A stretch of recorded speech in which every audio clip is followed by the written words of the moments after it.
7 раз падай, 8 раз вставай, сказал мастер Бакуден, мастер Дзен. Итак, друзья, шаг 5. Падайте. После тренинга за чашкой крепкого черного чая в каком-либо баре-ресторане мы часто философствуем о пользе правильного падения и страховки, о вреде зажатого, раскрепощенного тела, закрепощенного тела, о том, что пьяного Бог бережет, о случаях нелепой смерти при падении затылком, повседневности и рутинности спотыкача, толчковом скольжении на наших улицах, о падении как поводе для смеха. А все потому, что умение правильно и быстро упасть, читаю, вернуться, уйти от кулака, ножа, палки и прочих инородных неприятностей, не переломав себе рук, ног и не свернув шеи, это воистину великое умение. Оно вам пригодится и еще как. Кроме того, это проверенная временем методика приобретения уверенности и смелости. Во многих культурах, по большей части боевых, это обряды, инициации, тесты и проверки. Этим пользуются спортсмены и спецназы, уголовники и тайные ордены. Да взять те же прыжки вниз головой с огромной высоты на тарзанке. Это традиция перехода мальчиков во взрослые мужи одного из африканских племен. Не прыгнул, остался без жены. А подбрасывание толпой героя с криками «Гип-гип, ура!» не знаем откуда, но похоже из той же оперы. Так, друзья, кто у нас сегодня здесь? Всем привет! С вами снова я, Макс Степанов, и сегодня у нас суббота. Вышел вечером, чтобы почитать вам книгу «Самооборона в городских джунглях». Поэтому всем привет, всех приветствую. Сегодня вечером вышел, потому что у нас в Словакии карантин ослабляется, и все больше и больше появляется занятости в офлайне. Да, то есть я сегодня уже утром провел тренировочку одну персональную, днем на улице провел уже групповую тренировочку. Так что вроде бы дела пошли. Чего я вам желаю всем. Чтобы у вас тоже было все хорошо, чтобы вы были здоровы, бодры и веселы. Давайте сегодня сделаем так. Шаг 5. Падайте, о пользе падения, как самостраховки, как правильно упасть безопасно, да? Упасть и не разбиться. И в то же время падение и упражнения, связанные с падением, являются хорошим психотренингом развития уверенности, смелости, решительности. А также я думаю, что успею прочитать главу «Бейте». Да, это шаг 5, глава «Бейте». Все, шаг 6, шаг 5. Отлично. Так, продолжаем. Вообще падение – это вызов неизвестности, прыжок в пасть страха. В уголовной среде среди подростков, да и не только подростков, просто для этого возраста характерно все максималистское, существовал в свое время жестокий способ проверки на вшивость и духовитость. Испытуемому предлагалось, стоя на коленях, со связанными за спиной руками, упасть вперед на нож.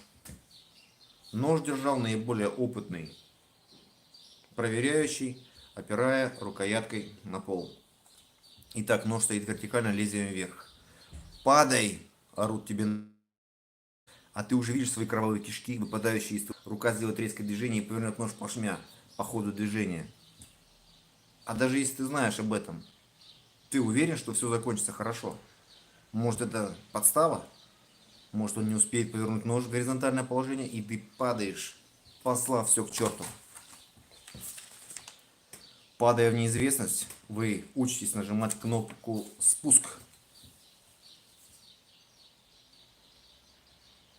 в своей психике и делать решительный шаг вперед. Отбросив сомнения, начать действовать. Вот основной смысл упражнений в падении. Вы были здесь и боялись, и вот уже переступили черту и сделали это. Запомните момент между «боялись» и шагнули вперед. Прыгайте с тарзанки, на батуте, прыгайте с парашютом, прыгайте в воду с разной высоты и разными сальтами-мортальными. Ощущение дух захватывающее. Вообще работайте с высотой. Смотрите вниз с небоскреба и представляйте, как вы падаете, спрыгиваете с небольших высот. В детстве было модно прыгать с гаражей на гаражи и в сугробы. Человек одновременно и страшит, и манит. Звенящая пустотой высота, прозрачность неизвестности, холод абсолютного равнодушного ничто. И так придется учиться. Долго, упорно, усердно. Вплоть до синяков и шишек. Потому что падать вы будете на тренировках, желательно под руководством грамотного инструктора.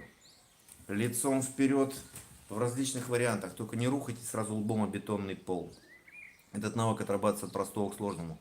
Сначала с колен, потом из положения стоя. Спиной назад.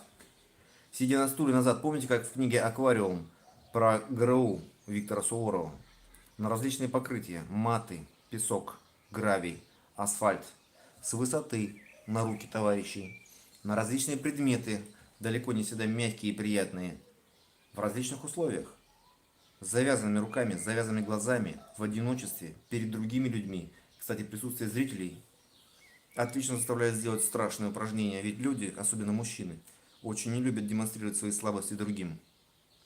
Все виды можно усложнять завязанными руками, завязанными глазами, с запугиванием, громкой музыкой, криками, с матом и так далее. Главное падать и подниматься. И снова падать, и снова подниматься, пока вы не почувствуете, вот оно, есть, терпимо.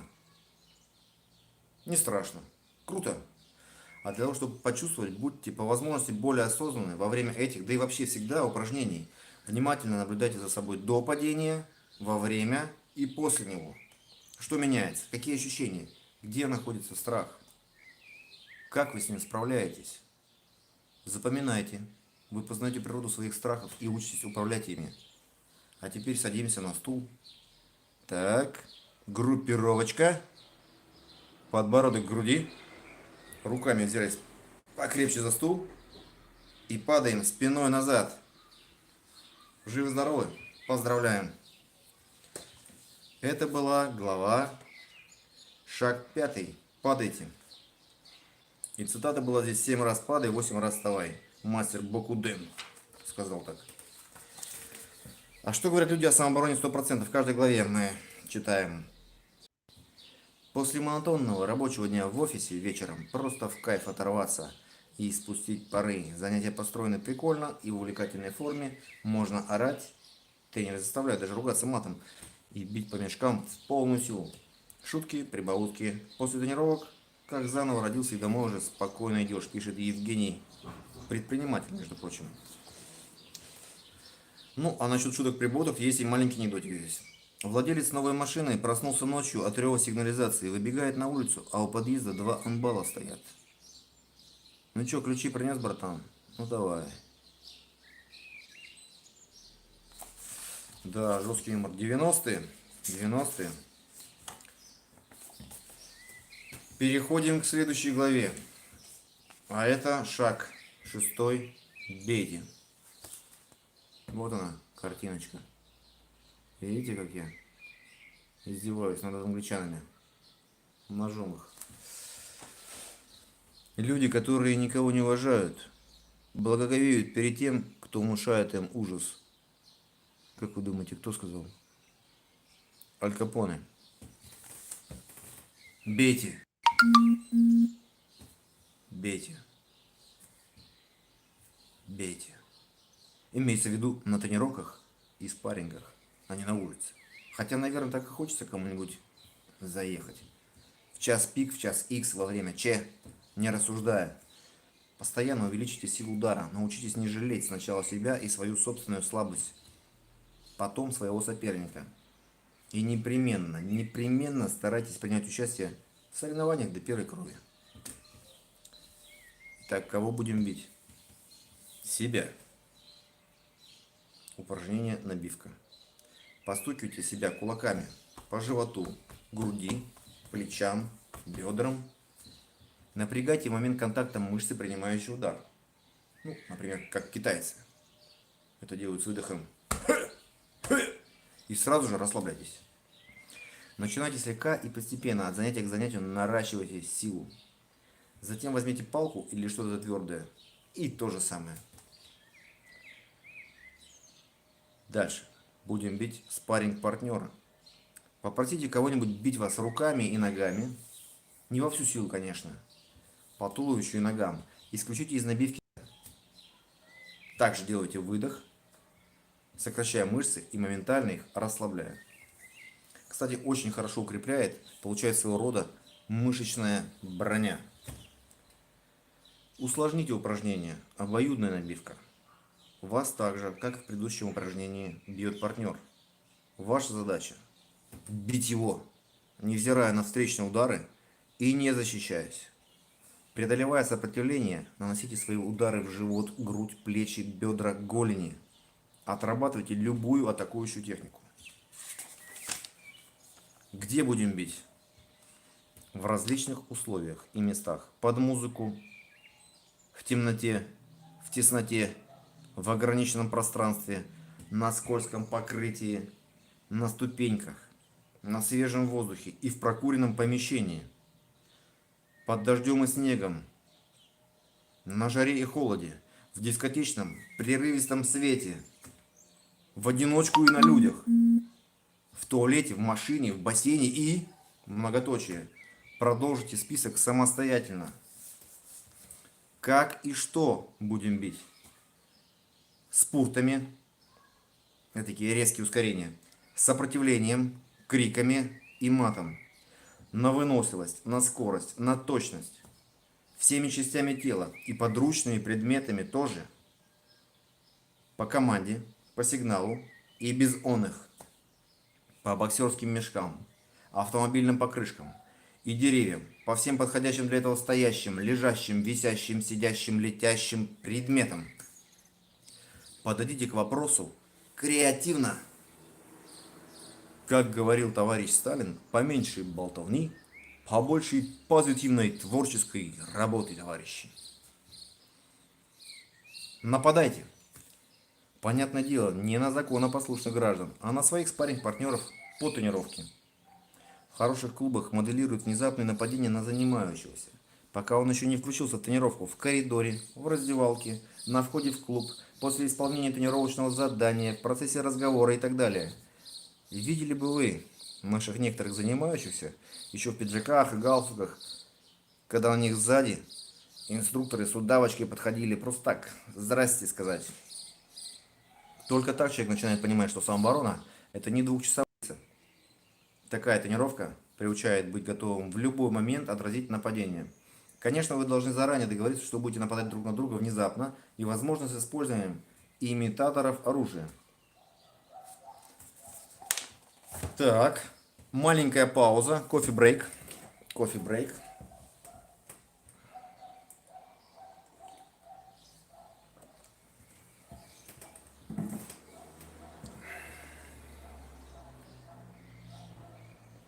Мне здесь кто-то писал, да, у нас чат работает, ребята, и работает еще супер чат. Сейчас я дочитаю главу, а может быть даже еще одну. Что-то я сегодня в ударе. Вроде бы устал, но такое ощущение, что чем больше я устаю, тем больше я прям бодрее. Прям так и прет. У нас есть суперчат здесь. Я не знаю, у вас должен быть суперчат. Это такая штука, где вы можете посылать мне вопросы. Супер вопросы. Ёшкин кот мне пишет. Коничева, Максан. Коничева. Вот наш человек. Ёшкин кот. Приветствую тебя, друг мой. Так. А где же мой друг Гидеон, который постоянный участник моих прямых эфиров?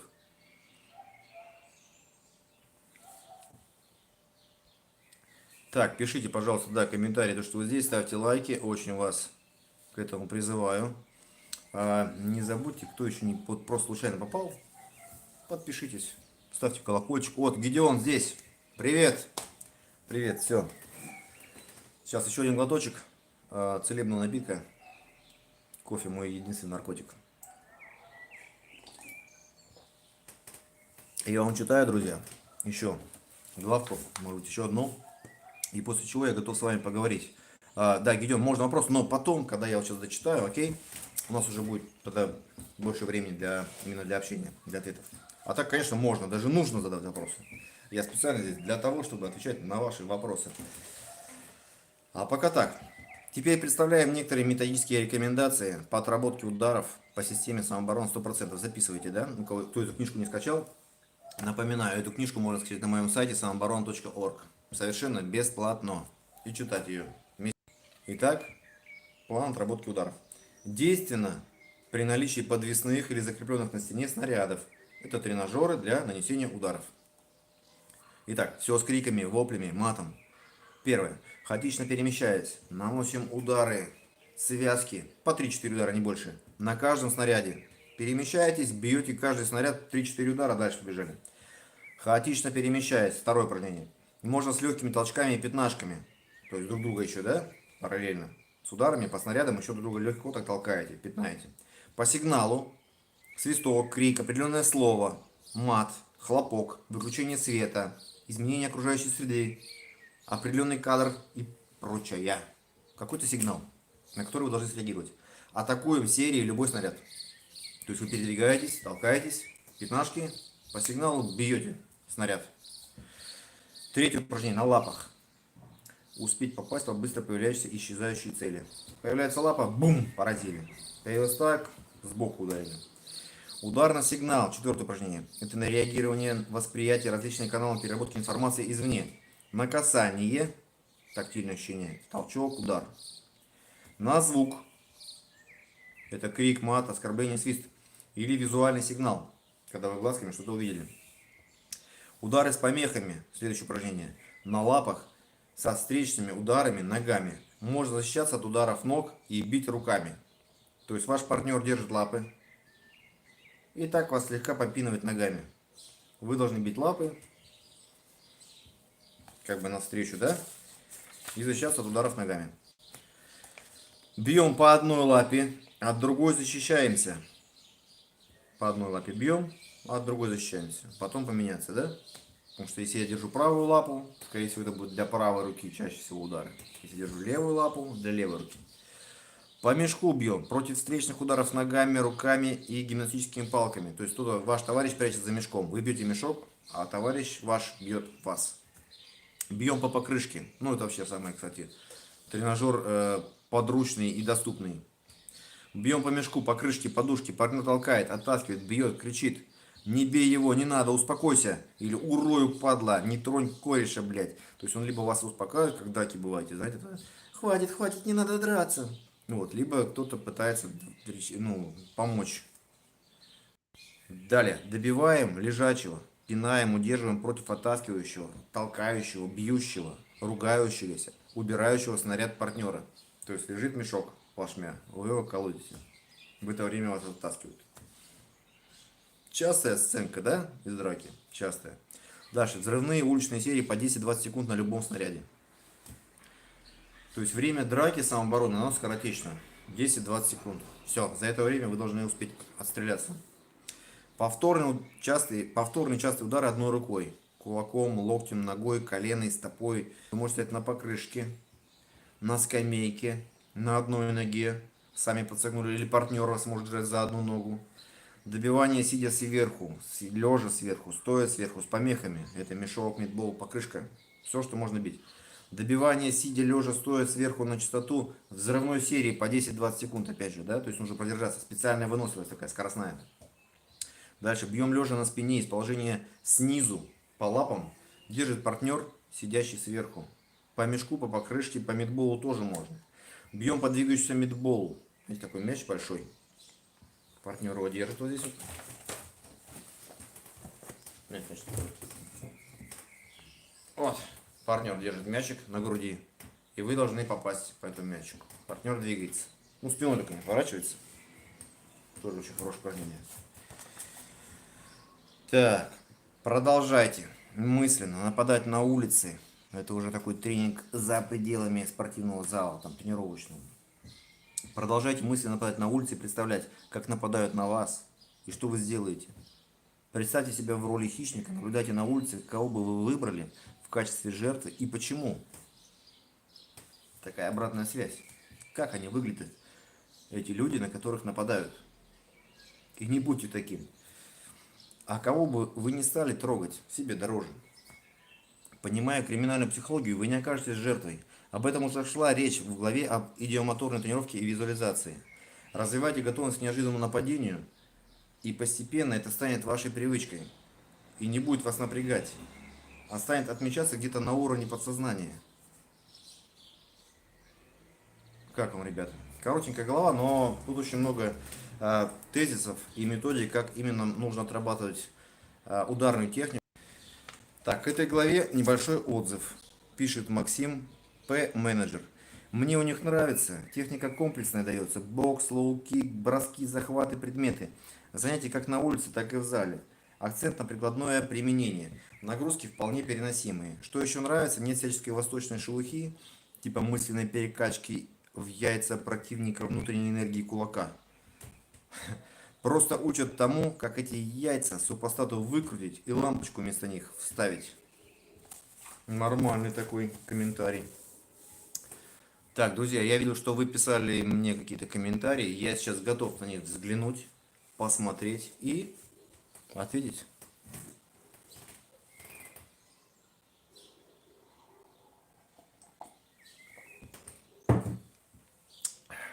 Итак, читаем. Так, Ёшкин кот, конничева, Максан, Гидеон, привет, уже читали, можно вопрос. Ёшкин кот пишет, я бросил кофе. Плохое кофе меня смотивировало бросить. Так, то есть раньше ты пил кофе, но пил, наверное, плохой кофе. Да, ты пишешь плохое кофе. Наверное, можно уже из среднего рода, да, его так вот. Если оно плохое, к тому же, если он плохой, то можно из среднего рода оно. Вот. А я пью кофе, ну как бы я его варю. Короче, вот мне нравится такой вот вареный кофе. То есть его надо приготовить еще, не просто, знаете, растворимый там ложечки, кину, это тоже мне не нравится.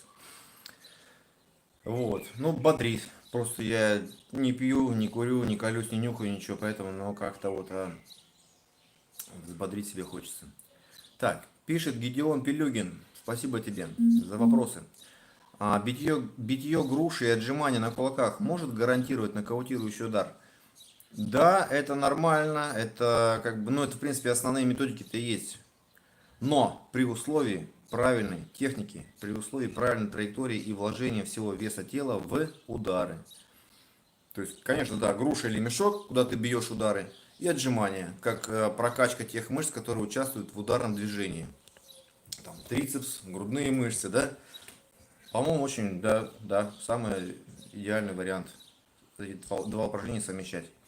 Так, пишет мне 123 крон 1. А вы здорово изменились с тех пор, как я вас видел в передаче «На ночь глядя». О, ты меня видел в передаче.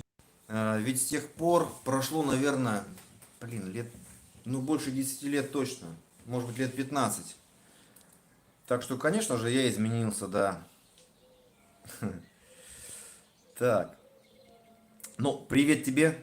Да, я рад, что ты меня видел. И вот, ну, я вот такой, да. Маленько изменился. Это, знаете, такой философский вопрос. Вот вы когда были маленькие, да? Это же были вы.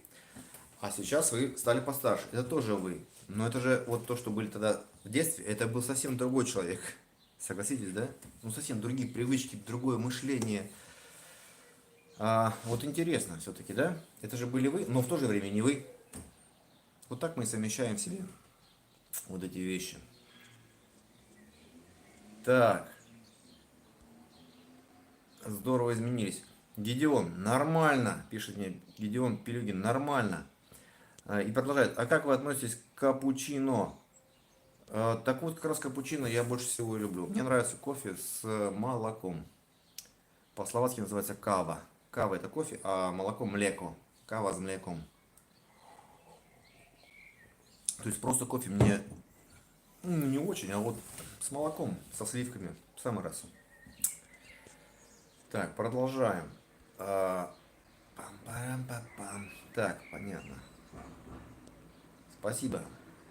Гедеон, пожалуйста, тебе всегда. Спасибо и пожалуйста. Так, 123 крон Один. А как ваш компаньон? Он больше не с вами? Да, мы как-то вот разошлись по разным направлениям. Олег Майоров, он сейчас занимается, да не сейчас, давно уже стал заниматься хоккеем больше, он там сейчас в хоккее. Ну, такое бывает, вы знаете. Мы с ним многое сделали, многое успели. Я ему за многое благодарен. Но в конце концов, потом пути дороги расходятся часто, так что нормально. Так, Гедеон пишет, я тоже. Наверное, про капучино. Да, вот я тоже люблю капучино. А чем Словакия отличается от Сербии? Спрашивает Гедеон Пилюгин. Так, ну, вопрос, конечно, он такой, на поверхности ответ лежит. Названия разные. Названия хотя бы разные, да? Словакия и Сербия. Языки разные, люди разные. Чем они еще отличаются? Словакия это бывшая часть Чехословакии. Раньше была такая страна, ну, когда был Советский Союз, Чехословакия. Потом она разделилась на две страны. Стала Чехия и Словакия отдельно. Вот, а Сербия, ну, Сербия это немножко как бы рядом, но совсем там другой народ, скажем так. Хотя тоже словацкая группа, но у них, по-моему, там, насколько я знаю, вот, допустим, в Словакии и в Чехии не алфавит, а как это называется? Ну, латиница, латинка пишут, то есть могу ошибаться, но там, возможно, пишут кириллицей, как в Болгарии. Но это я не уверен в этом. В целом сербы, насколько я знаю, православная страна, кстати, тоже. В отличие от Словакии. В Словакии здесь католичество. А в Сербии православие. И сербы лучше относятся к России, вот насколько я знаю. Хотя в Словакии тоже прекрасно относятся к России и прям уважают за что-то. Пока еще, наверное, осталось за что. Вот такой мой ответ. А какие там люди в Словакии? Спрашивает Гедеон. Они, в принципе, похожи, ну, на русских людей. Но очень сильное отличие в том, что они не такие агрессивные. То есть вот русский человек, он все-таки более такой нервный, такой какой-то вот весь на истерике, истеричный. Здесь они такие расслабленные, душевные, не навязчивые. Вот есть еще такое в русских людях, есть такая черта, немножко такая навязчивость. Знаете, такая страна советов и советчики, да, то есть любители дать советы. Вот, это вот прям про русских. Здесь как-то никто никому сильно не домогается. Как хочешь, так и делай. Вот, лишь бы как бы это другим не мешало особо. Все в порядке в этом смысле. А так, все, здравствуйте, говорят, до свидания. Очень часто даже просто незнакомые люди, когда встречаются, мимо проходят, говорят, добрый день, там, до видения. То есть это считается как бы в порядке вещей. В России, конечно, сложно представить, особенно в городах, да, такое, чтобы здоровались с чего вдруг. Поэтому очень вежливые, уважительные друг другу люди. В смысле, пишет Гедеон. По поводу русских, мне кажется, это агрессивный. Все-таки, да, агрессивный мы народ. Мы позлее все-таки будем, да. Вообще в Европе, я как заметил, ну я все-таки бывал в некоторых странах достаточно уже давно. В Германии, в Болгарии, в Чехии, вот сейчас в Словакии. Вот. Люди более мягкие, более вежливые, более такие. Когда я попал первый раз туда больше 10 лет назад, в Германию, у меня было такое сравнение, я сравнил немцев, ну и вообще, видимо, европейцев, да, с плюшевыми игрушками. То есть, типа, ну такие вот они, европейцы, плюшевые игрушки, то есть мягкие такие, добрые. Вот. А мы русские, деревянные игрушки. Деревянные игрушки такие, твердые, жесткие такие, эти, может быть, плохо покрашенные, да, и прибитые гвоздями к полу. Вот. Жестковато, да? То есть это нужно сравнивать. Это можно сравнивать, только побывав в другой стране и почувствовать эту атмосферу. Эта атмосфера, она такая. То есть, когда вы побываете в какой-то европейской стране, а потом вернетесь обратно в Россию, вы прям четко почувствуете этот контраст. Эта атмосфера, которая существует в России, ее так просто словами не передать, но вы это чувствуете. Прямо спинным, так сказать, мозгом. Это напряжение. Так, пишет Белов Дмитрий, приветствую. Макс, привет, да. Как сказал Гоблин Пучков, русского человека видно издалека, он всегда готов к нападению или обману. Вот прям, ну да, да, это очень точное замечание. Совершенно верно. Потому что, ну так уж исторически сложилось, что русскому человеку всегда достается, он всегда находится в зоне небезопасной, дискомфортной среде. На него нападают либо извне, либо изнутри. Знаете, когда бей своих, чтоб чужие боялись. Вот в такой среде растет русский человек. Он всегда ожидает какой-то гадости, какой-то подлости. Его либо должны обмануть. Причем доверия нету ни к своим, ни к чужим. Свои часто, ну как бы свои в кавычках, я имею в виду власть, постоянно пугают его тем, что кто-то враг снаружи есть, хотя иногда к нам, мне кажется, лучше относятся люди, которые снаружи, которых нас не знают, и которым, в принципе, на нас пофиг вообще. То есть то, что там заливают по телевизору, что проклятые американцы или европейцы только и мечтают о том, как бы захватить нашу нефть. И этих людей вы знаете, кто там поработил, потому что их постоянно там регулярно показывают по телевизору с прямыми эфирами для народа они выступают. Это прямая линия, да? Вот они, иностранцы, блин. Реально, блин, иностранцы, паразиты, которые сели на шее народа страны и паразитически пьют кровь, вампиры, гоблины. Поэтому русский человек и злой, конечно, он злой, он агрессивный, потому что, блин, ну а как ему расслабиться, если его дурят, блин, свои же, он на своей земле чувствует себя как этот, в резервации. Вот. Так что с Пучковым в этом я согласен. А в большинстве случаев Пучков что-то мне не очень, честно говоря. Иногда такой он несет ересь. Вообще он иногда бывает очень противные какие-то у него высказывания. Хотя переводчик замечательный. И фильмы его, которые он переводил, точнее не его фильмы, а переводы прекрасные. Пишет Гедеон Пилюгин, как совмещать отжимания на кулаках и битье груши. А, Смотри, сначала я думаю, надо поджиматься на кулаках, это будет как разминка. Ну, во-первых, ты разогреешь мышцы ударные и подготовишь свои ударные поверхности, кулаки поставишь так в пол, сгибаешь, разгибаешь руки. Но на сгибание рук ты делаешь вдох, а на разгибание рук, выпрямляешь когда ты делаешь выдох. Также и на ударе, правильно? Прокачал мышцы, размял, укрепил кулачки и постоял, а потом переходишь там, к груши. Опять же, давайте уточним. Груша это вот такой вот снаряд в виде груши. Форма такая. То есть он небольшой, ну типа в виде меча. Изображает, имитирует голову. А мешок это такая длинная штуковина, побольше размером, потяжелее. Ну как мешок она выглядит. Это боксерский мешок. Поэтому груша, мешок, ну, чаще всего обычно люди называют все мешком, не грушей боксерской. Но это ошибка и возникает путаница. Но неважно. И потом ты работаешь на груше.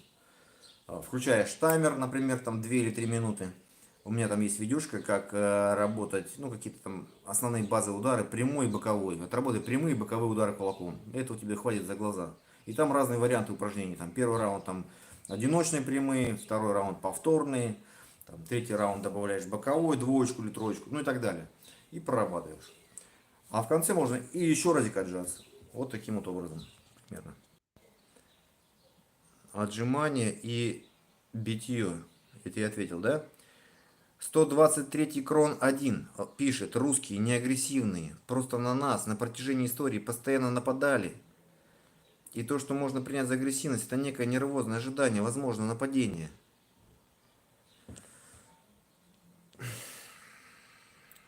Ну кто на нас... Смотри, агрессивные. Я считаю, что агрессия это обратная сторона страха. Нам страшно, мы должны как-то что-то с ним сделать, и мы выражаем его. Мы начинаем гневаться, злиться, когда мы что-то не понимаем, мы боимся, зажимаемся. Либо варианты, да, мы замыкаемся, либо мы начинаем вот гневаться. А если мы еще накатим, то вот он русский человек, буйный, агрессивный. По крайней мере, но в течение своей жизни, как бы, я вот обратил внимание, что русские достаточно агрессивные, злобные люди. Не всегда, конечно. Кто на нас нападал в последнее время, ребят? Вот кто это написал? Сейчас. 123 крон. Да, один. Вот приведи пример, пожалуйста. Последнее нападение на нас.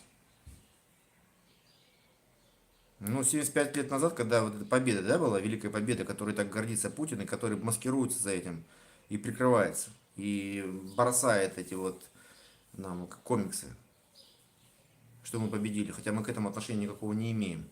Я написал недавно статью, как раз 9 мая выложил, про моих дедушек, про моего деда, который воевал. Это было несколько поколений назад. Они воевали, они победили. Мы-то здесь при каких делах? А товарищ Путин пользуется этим и прикрывается за этим. Так вот, с тех пор на нас никто не нападал. Я, по крайней мере, такого не помню, чтобы вот такая была открытое какое-то нападение. Кто нападал на нас? Мы нападали, да, Советский Союз, да, частенько куда-то влазил. Там, Афганистан, там разные, там, Ангола, еще что-то куда-то лезет, куда-то надо, в Чехословакию, куда он там лез.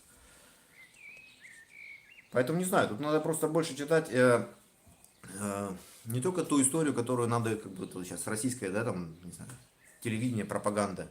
Ну, разные источники информации. Почитайте Виктора Суворова. Виктора Суворова почитайте. Послушайте Марка Солонина. В интернете, в Ютубе все это можете найти. То, что ты сейчас написал, смотри.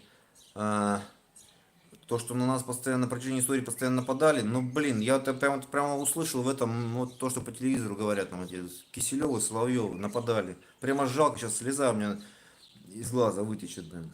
То, что нас нападали. Бедняжечки мы такие. Типа такие терпилы, блин. Когда нас нападали последний раз? Вспомните. Кому мы нахер нужны? Так, это ввязывается просто там в верхушки и народу даже запихивают. На нас нападали. Поэтому я тут немножко не... Нас свои же там чмырят, и мы друг друга тоже шпыняем и чмырим. Вместо того, чтобы друг друга поддерживать друг друга, быть сильными, добрыми, внимательными друг к другу. Вот, и возрождать свою страну, блин. А не прятаться за тем, что нас нападали, мы такие бедолашки. Блин. Так, нервозное ожидание возможно нападения. У меня нервозное ожидание от того, что у нас там на шее присели вот эти вот ребята. Шайка, лейка, это мафия. Вот тут нервозное ожидание. Так, Гедеон Пилюгин, да. Пардон, отвечаю на вопрос. Просто когда я бью грушу, то я бью ее долго и устаю. Ну и отдыхаю, конечно. Но после того, как я побью грушу, сил на отжимания нет. Смотри, Гедеон, нужно просто таймер тебе. Приложение скачай на телефон, смартфон, айфон, что там у тебя. И все, поставь время. Нужно четко распределить время нагрузки. Ну, допустим, 2 минуты. 2 минуты нормально. 2 минуты работай, минуту отдыхай. Вполне себе. Вот, или какой-то боксерский раунд, там 3 минуты обычно. По мере роста, мастерства, там, когда ты укрепишься, посильнее станешь, будешь 3 минуты, 4 минуты, 5 минут задания будет. А больше смысла нету. Поработал это время, отдохнул. То есть отдых же тоже нужен. Поэтому распределяй все, чтобы у тебя все это чередовалось. Так, как вы относитесь к аниме? Никак, вообще просто не увлекаюсь. Мне кажется, вы знаете, ну не было у меня аниме, когда я мог им увлечься. То есть это же, мне кажется, что это ближе, когда вот, ну, ты в детстве, в юности, и как-то аниме тебя увлекает, как и любое что-то другое. В мое время вместо аниме, там, не знаю, были книжки про индейцев, там, или карате я увлекался. Ну, то есть какие-то вещи, которые были в то время. И поэтому аниме я не застал. А когда я уже... Так что к аниме я никак не отношусь. Ну, я как бы имею представление, что это такое. Так, Гедеон продолжает. А как получается, что один люди долгожители, а другие нет? Я так думаю, что это больше генетика. То есть у кого-то гены такие, что он живет дольше, чем другой человек. Ну, плюс-минус, конечно, должна быть среда более-менее безопасная. Потому что же смертность не только от того, что там у человека здоровье закончилось в старости лет. А просто смертность такая, допустим, попал под машину, там, или его убили, или как-то что-то еще. Такое-то, да, случалось. Так, Гедеон, немцы последний раз нападали. Ну, последний раз когда? Вот я говорю, последний раз они когда нападали? В 75 году. Причем с этими же немцами мы начали эту войну в 38 или 39 году вместе, сообща, совместно, против других ребят. То есть Советский Союз, не мы, а Советский Союз, Германия в 38-м, 39-м были братья, товарищи, друзья. Вы это не знали? Знаете, почитайте. А потом что-то как-то у них там не срослось. Один напал на другого. Причем есть версии, что просто Сталин раньше не успел напасть, а Гитлер напал раньше. Так или иначе это должно было случиться. Ну, два режима таких, понимаете? То есть изначально почему, логичная какая идея, советская Россия после революции, она не собиралась останавливаться на достигнутом. То есть просто вот там, где Россия, да, сделать Советский Союз, социалистическое государство, она собиралась продолжать вот дальше пожар коммунизма по всему миру, чтобы весь мир, посмотрите, как герб выглядел, это весь земной шар должен стать социалистическим. Вот. Поэтому там были достаточно такие намерения идти дальше, строить империю советскую по всему миру. Но как-то так, коса на камень нашла. Поэтому не такие уж мы, как это называется, безобидные существа, как нам пытаются сейчас привить. Так, 123 крон 1. В этом веке нет, но на протяжении веков много раз. Ну да, я согласен, но были же, конечно, нападения. Так все страны воевали в свое время. Почему мы себя выделяем, что мы тут самые такие особенные? Все страны воевали так или иначе. Кто-то на кого-то нападал, это вообще история. Люди достаточно злые, агрессивные. И не только про русских сейчас. А вообще достаточно злые, агрессивные существа. И нужно что-то отжать у соседа. Все страны так или иначе, они друг с другом воевали. Кто-то побеждал, кто-то проигрывал. Потом наоборот. Побеждал тот, кто проиграл и так далее, и так далее. Все это перемешалось. Поэтому здесь мы не особенные. Страна России не особенная в этом смысле. Вот такое мое мнение по этому поводу. Не надо здесь нас выделять как-то особенно. Так, ясно. Кто-то пишет, не ясно. В этом веке нет. Ну вот, видите, в этом веке нет. Конечно, существуют сейчас другие методы борьбы, методы войны. То есть это все махание дубинками, палками, это уже в прошлом веке. Все правильно, я согласен с вами. Сейчас нужно бороться мозгами, понимаете? Хитро. Войны уже другие, технологичные.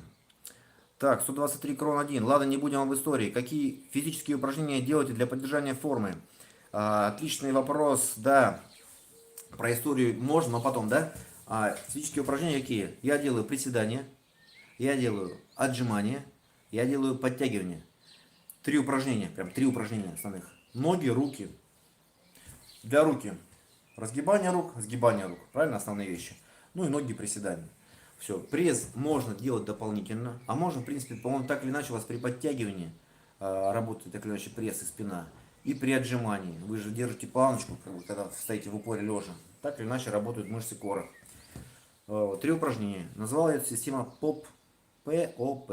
Три буковки, да?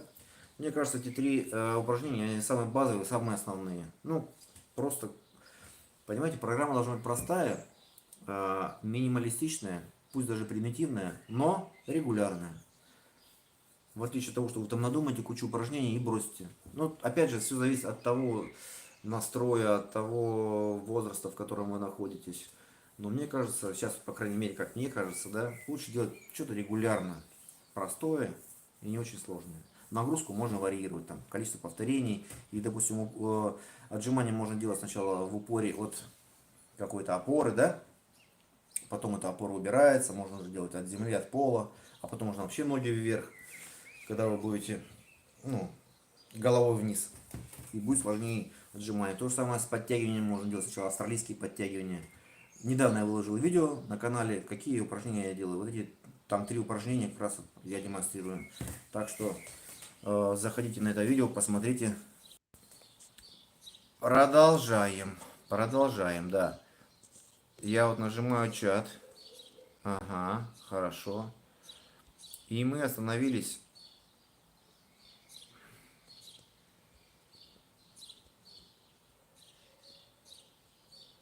Так, Паул Сазонов пишет: Венгрия, 56 год, 1956 год, Чехословакия, 1968 год, Польша, 1980 год, а еще ГДР, и везде восстания против были нас. Никто не хотел жить, никто не хотел рядом жить. Про историю тоже добавил, какие мы не злобные, какие мы не агрессивные, ни на кого не нападаем, только на нас нападают. Ребят, ну, это несерьезно. Почитайте, почитайте, и вы все узнаете. Ясно, пишет Гедеон, да. Павел Сазонов. Польшу разделили по линии Керзона с нацистами. Ну что было, то было. Я просто не понимаю, в чем здесь проблема. Ну почему мы это так скрываем? Почему мы так боимся признаться в том, что мы были когда-то неправы? Понимаете? Это же, блин, для взрослого человека, а можно сравнить человека со страной, нет проблем в том, чтобы признать свою неправоту. Ну как бы, да, я ошибся, был неправ, э, постараюсь так больше не делать. Вот и все. Давайте дружить, давайте сотрудничать, давайте взаимодействовать. Зачем это скрывать? Зачем обманывать? Зачем врать? И продолжать угрожать? Я этого не понимаю. То, что мы сильнее, вот откуда это все прется, эта дурь, эта тупость такая. Вот, я вот этого не понимаю. Да, было. Надо признать. Ну и что? Всяко бывало. Ведь нет страны, которая в истории человечества не делала каких-то зверских, гадских поступков.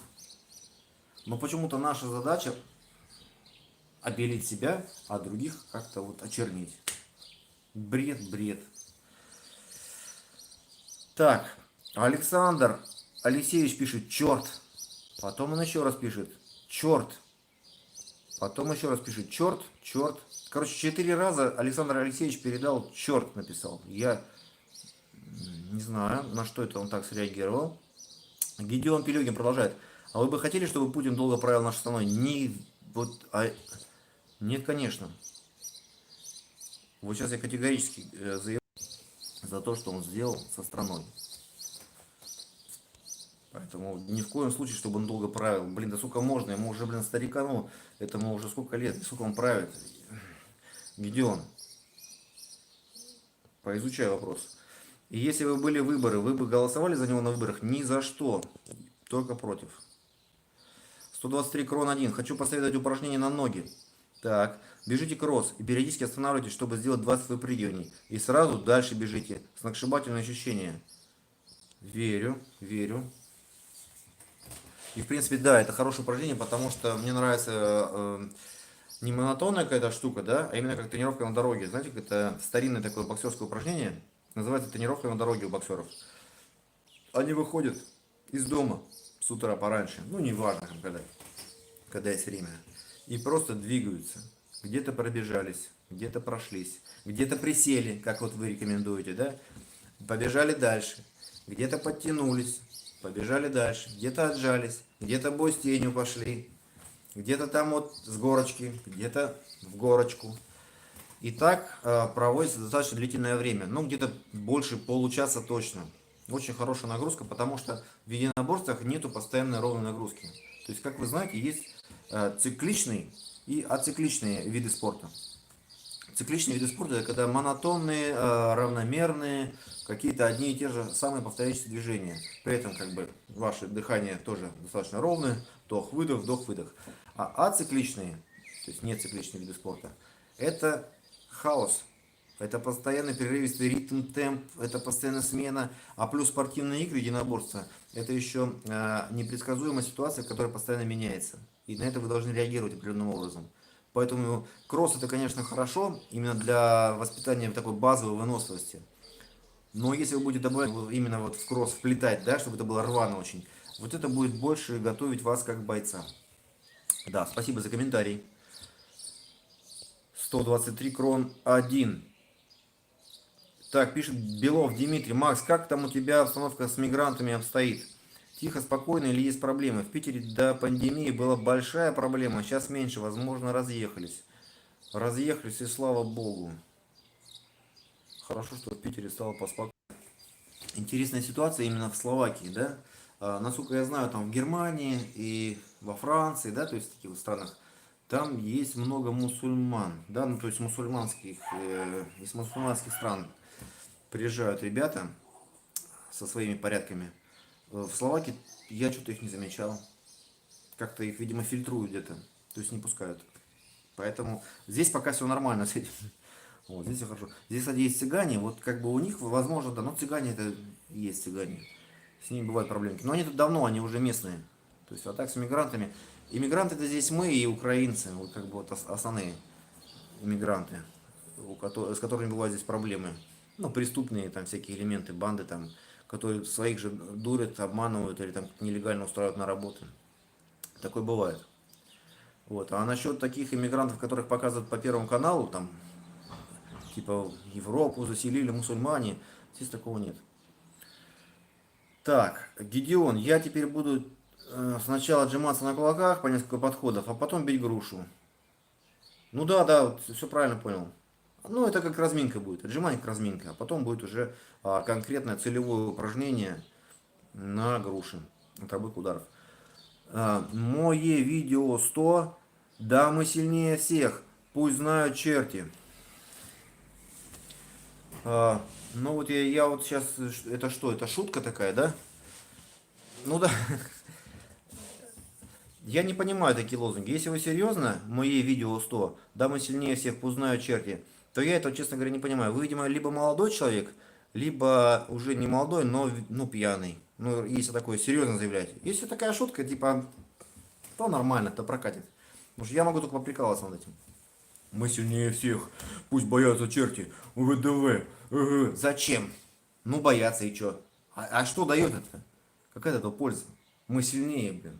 А умнее, блин? Или для чего это нужно? Эти пугалки, кричалки, шумелки, пыхтелки. Обидно, ребята. Обидно, что вы поддерживаете такие лозунги и сами их транслируете в мир. Ну да, конечно, боятся. А как нас не бояться? Если мы ебанутые на всю голову. Ну, ничего хорошего с нами как бы невозможно на нас рассчитывать, взаимодействовать. Я не говорю, что они там супер хорошие. Ну, блин, побаиваются нас, конечно. Потому что, возвращаясь к началу ответов на комментарии, ну, сейчас я вам еще раз прочитаю, какие мы незлобные, какие мы добрые. Вот пишет мое видео. Да, мы сильнее всех. Пусть знают черти. Все ясно. Так, Эйфель 65, рубашка, как из попочки. Ну да, я не успел ее погладить. Прибежал вот с улицы, блин, да. Надел, что есть, что под руку попало. Спасибо за комментарий. Очень, да. Паул Сазонов. Максим, как вы относитесь к методу круговой тренировки? Замечательно отношусь, люблю менять постоянно упражнения, потому что так на самом деле веселее тренироваться. Я иногда делаю подряд из 4 упражнений 7 серий в книге про Сават прочитал. Просто, мне кажется, так для мозга более интереснее, потому что вы сделали одно упражнение, потом второе, третье, четвертое, пятое, а не несколько подходов на одном долбите. Как бы просто, мне кажется, это круто. И причем это хорошо для физики, для функционала с точки зрения бойца, когда постоянно меняются условия и меняется режим ваших действий. Тут вы бьете, потом вам нужно бороться, вы начинаете бороться, это разный формат, разный режим. Одно дело ударка, другое дело борьба. Вот вы стоите, вот вы вам лежите, то есть постоянно меняется ситуация. Поэтому круговая тренировка это, ну, просто, мне кажется, идеальный вариант для бойцов, для единоборцев. Так, что у нас там дальше? Про попочку прочитали. Про рубашку. Так, про круговую тренировку. Отлично, да. 123 крон 1. Хорошо объясняйте простым языком, как детям в детском садике. Спасибо. Спасибо. Иногда думаю, что я, наверное, слишком путанно объясняю, но вот я частенько вижу комментарии, что вроде нормально я объясняю. Простым языком. Мое видео 100. Это я про то, что мы Россия большими буквами. Чтобы знали и сюда не лезли. Мое видео. Да кто лезет? Кто лезет в Россию? Скажи, кто лезет в Россию? Напиши. Чтобы знали. Они занимаются своими делами. Дорогой мой, мое видео 100. У них своих дел тут полно, у них своих проблем тут хватает. Им Россия нафиг не нужна.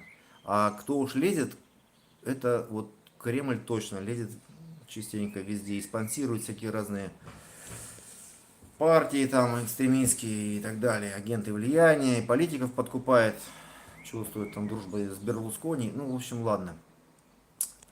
Я просто слышу телевизор здесь, вот, от моего видео. Это я про то, что мы Россия. Да мы Россия, да, но чем гордиться, мне непонятно. И вообще, а то, что мы большие, то, что у нас дофига чего, так это не у нас есть, вы поймите, вы не в ту сторону, ребята, вот кто ругается, там мы Россия, мы сильнее. Так уберите этих паразитов, которые вверху сидят и мешают вам. Так, антитеррор. Макс, привет, рад тебя видеть, спасибо за труд. Спасибо. Слежу за вашим каналом со школы. Ого. А скоро оканчиваю университет. Отлично. Интересно ваше мнение по поводу канала «Психология уличной драки». Знаком он вам?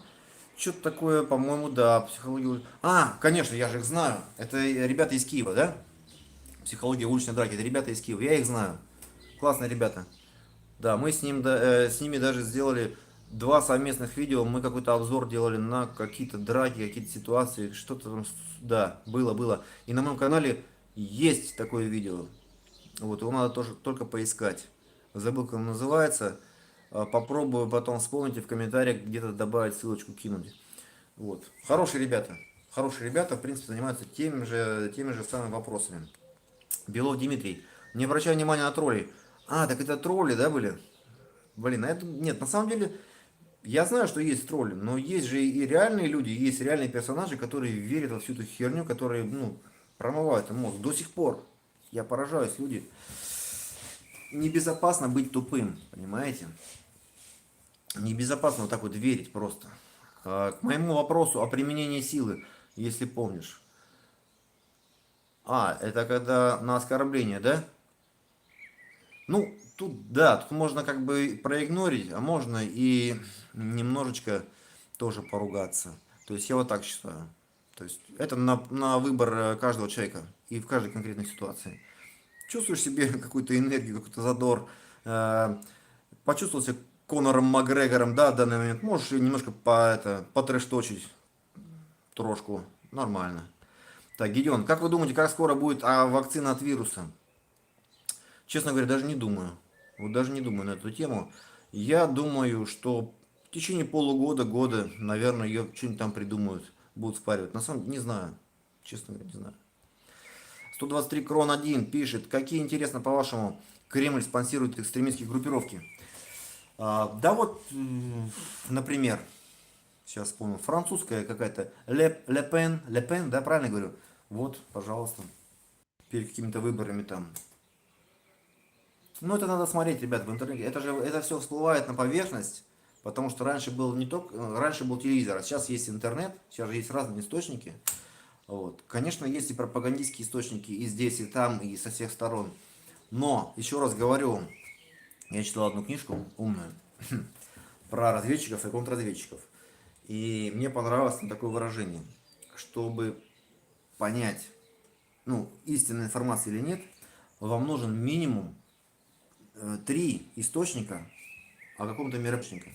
Минимум, чтобы составить какое-то впечатление, какое-то понимание, что происходит. Поэтому наблюдайте, и вы узнаете, какие экстремистские группировки они поддерживают. Я как бы сильно так не наблюдаю, прям записываю так с блокнотика. Я просто знаю, что знаю точно, я в этом, то, что наблюдаю, это враждебная гадская организация, вот эта вот, которая сидит сейчас, верхушка там. Она вредит не только России, не только народу российскому, нашей родине, но и многим-многим странам она угрожает каким-то образом. Поэтому неспроста все вот эти вот ситуации возникают, информационный шум, фейки, не фейки там, эти все отравления, которые были. Ребят, короче говоря, у меня нет доверия власти, нет доверия Кремлю. Если вы верите, я вам не завидую. Продолжайте, начните сомневаться, проверяйте факты. И что вам это дает? Вот, допустим, вы верите в власти, верите Кремлю, с чего вдруг? Я не понимаю этого. Что вам они хорошего делают? Почитайте историю. Никогда в России человек не обладал какими-то правами. Человек всегда был какая-то букашка, как пушечное мясо. Никогда русский человек, вот в России гражданин, я не знаю, не считался властью за человека. Просто так исполнитель какой-то чужой воли и все. Ресурс, человеческий ресурс, больше ничего. Нас много, мы больше. И подачки просто раздают и все. Поэтому и ментов так много в России. Всякого разного рода, имею в виду, ментов. В той форме ходят и с дубинками, и своих же, колотят. Вот так. Вот такой у меня взгляд. Так.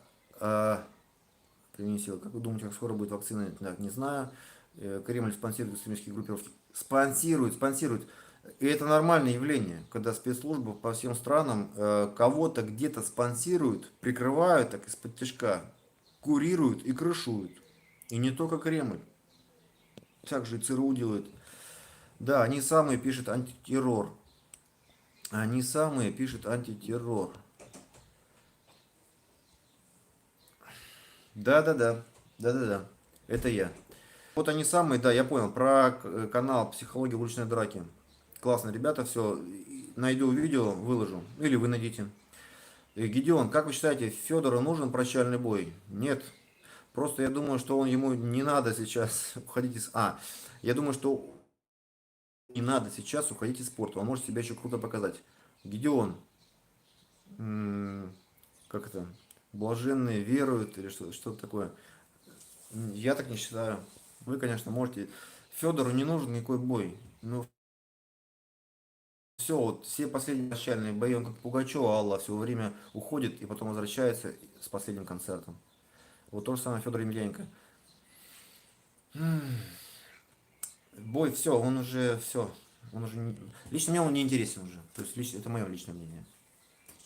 Есть много интересных бойцов, которые, ну, интересно посмотреть.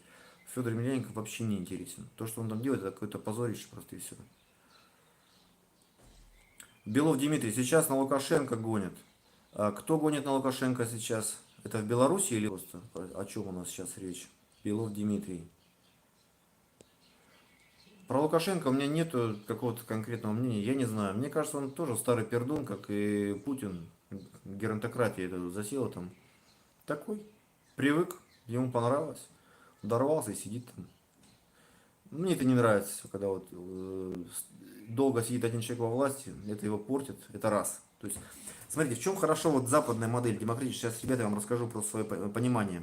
Как это, мироустройство вот этого вот всего, да, разных стран. Демократическая модель, когда люди, политики поняли, философы, мыслители, что человек, блин, он может меняться. И то, что власть может испортить человек, который дорвался до власти, она может его испортить. Понимаете? Ну не то, что испортить. До того, как он попал во власть, он думал так. Когда он попадает во власть, вы представьте, все меняется, условия меняются, среда меняется, у тебя все есть, у тебя ресурсы. И ты начинаешь меняться. Каждый бы из нас, как это, испытание бы это, прошел бы, не прошел, не знаю, не в курсе. Но это реально меняет человека. То есть среда, бытие определяет сознание, так или иначе. И поэтому вот эти ребята, демократы, философы, мыслители, придумали, что нужно регулярно менять власть. Вот и все.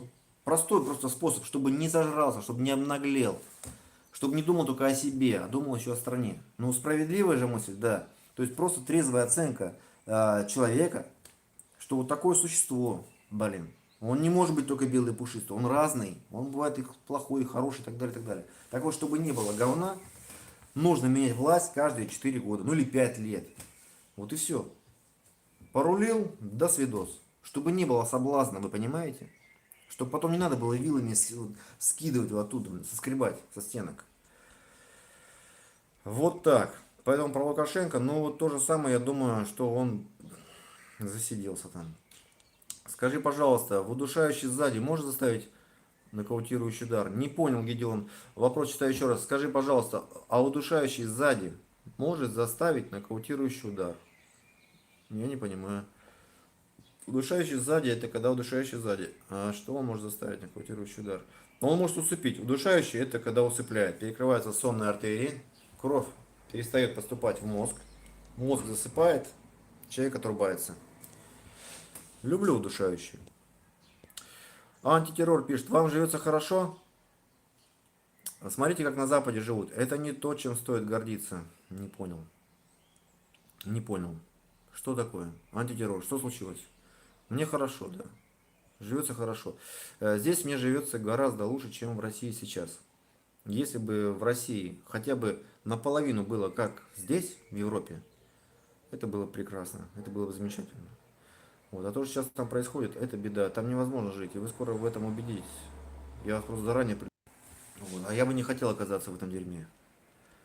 Поэтому на Западе живут, нормально живут. Я же еще раз говорю, честно живут, честно. Бывает, тут тоже хватает всего минусов. Но в России это просто перебор, там до кучи всего. Это ничего не... А по поводу не то, чем стоит гордиться, я вообще не люблю гордиться.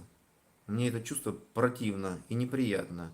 И я не понимаю тех людей, которые вот это все гордится, носят с этим, с гордыней с этой. Даже по-христиански это не очень хорошо. Вот эта гордыня это неправильное чувство. И что гордиться-то? Зачем гордиться? Вот, когда больше ничего нету, понимаете, жрать нету, одеваться не во что. И поэтому подсот чем-то погордиться. Сами не развиваетесь и другим не даете. Антитеррор пишет, я не знаю про кого, это про Россию, да? Ну да, согласен. Россия не развивается и другим не дает. Тоже верно. Ну, если вот в этом ключе. А Гедеон, какому стилю боя вы обучали словачек? Там были занятия по боксу. Ну, наиболее простое и такое направление. Бокс, удар руками. Гедеон, заменить, удушающий сзади. То есть удушающий сзади может заменить нокаутирующий удар? Да, конечно, может заменить, да. Ну, то есть эффект будет, результат будет тот же самый. Спящее тело. То есть нокаутирующий удар, он усыпляет человека путем сотрясения мозга, попал в бороду, человек уснул. А удушающий сзади, ну, в принципе, то же самое делает, только помягче. Поэтому удушающий более гуманный. Вот так. Антир, вы не поняли, Максим, я глобально говорю, а не вам прочтите сначала. Да, пардон, просто здесь комментарии идут один за другим, и я, возможно, где-то потерял нить от вас, антитеррор, да. Глобально говорю не вам, прочтите сначала. Окей. Гедеон, я тоже люблю удушающий сзади, понял. Да, ну нужно, конечно, его уметь делать, да? То есть, опять же, есть удушающие, которые есть грубые варианты, когда есть давление на трахею, да, вот она трахея. Хрящевидная ткань, ничем практически не защищена. И удушающий вот этим местом проводится, да, сзади. Типа как гильотины, да, тоже можно делать. Или сзади вот этим местом. Это получается очень жесткое воздействие на трахею. Дыхательное там и болевое ощущение, там спазм очень жесткий, сильный. Вот. А есть удушающий, когда вот здесь идет на сонной артерии, вот здесь проходит артерии, кровь. Когда он пережимает сонные артерии, да, rear naked choke, да, вот такое движение, когда вот сюда голова вставляется, делается замок на бицепсе, и все, и человек душится. Тогда это более как гуманный, человек потихонечку, постепенно засыпает. То есть там болевых ощущений вообще даже нету.